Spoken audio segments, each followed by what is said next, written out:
Hi, I'm Dr. Durga Kalyani, Chief Dermatologist, KH Skin and Hair Clinic, Hyderabad. ఈరోజు మనం చాలామంది ఫ్రీక్వెంట్గా అడిగే క్వశ్చన్, కొంతమంది గూగుల్లో చదివేసి వస్తారు, కొంతమంది ఓన్గానే అడుగుతారు, లేదంటే కొంతమంది వాళ్ళ ఫ్రెండ్స్ చెప్పడంతో అడుగుతూ ఉంటారు.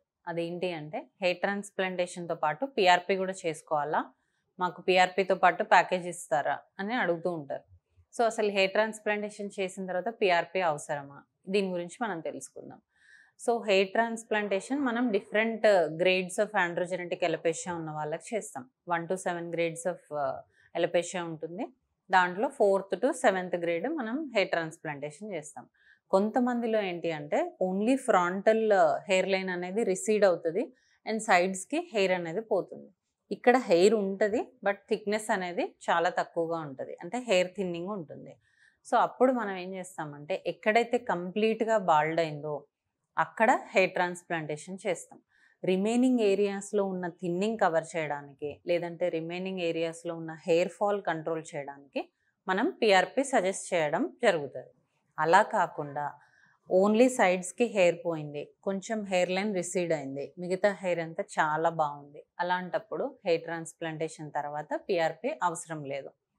ఇంకో కండిషన్ ఏంటి అంటే ఫ్రంట్ నుంచి బ్యాక్ వరకు మొత్తం హెయిర్ అనేది పోతుంది, ఓన్లీ డోనర్ ఏరియా ఉంటుంది, వాళ్ళకి కూడా పిఆర్పి అనేది అవసరం లేదు. సో ఇలా డిఫరెంట్ కేటగిరీస్ ఆఫ్ పీపుల్ ఉంటారు, different types of hair structure అనేది మనం చేయడం జరుగుతుంది. హెయిర్ లైన్ కొంతమందికి, సైడ్స్ కొంతమందికి, సెంటర్లో కొంతమందికి, రిమైనింగ్ ఏరియాస్ థిక్ ఉండడం, థిన్ ఉండడం, ఇలా రకరకాలుగా ఉంటుంది. సో ఎవరికి పిఆర్పి అవసరము అంటే ఎవరికైతే హెయిర్ లాస్ ఉంది, ఎవరికైతే రిమైనింగ్ ఏరియాస్లో కూడా హెయిర్ థిన్నింగ్ ఉందో వాళ్ళని పిఆర్పి చేసుకోమని చెప్తాం. అది కూడా ఎప్పుడు అంటే హెయిర్ ట్రాన్స్ప్లాంటేషన్ చేసిన తర్వాత ఒక 2 to 3 months తర్వాత, ఇది సెటిల్ డౌన్ అయిన తర్వాత, అప్పటికి కూడా వాళ్ళకి స్టిల్ హెయిర్ లాస్ ఉంటే కనుక మనము పిఆర్పి చేయడం జరుగుతుంది. లేదు కొంచెం ఇంకా థిక్నెస్ ఇంప్రూవ్ చేసుకోవాలనుకుంటున్నారు అంటే పిఆర్పి చేయడం జరుగుతుంది. పిఆర్పినే కాదు, జిఎఫ్సి ట్రీట్మెంట్ కూడా చేస్తాం. జిఎఫ్సి అంటే growth factor concentrate treatment. So same like PRP ఉంటుంది, బట్ కంప్లీట్గా ఎస్ఎల్యులర్ అవ్వడం వల్ల రిజల్ట్స్ ఫాస్ట్గా ఉంటాయి, పెయిన్ చాలా తక్కువగా ఉంటుంది.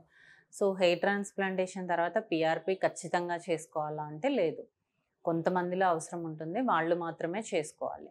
సో మీకు దీని గురించి ఎలాంటి డౌట్స్ ఉన్నా ప్లీజ్ కాంటాక్ట్ అస్.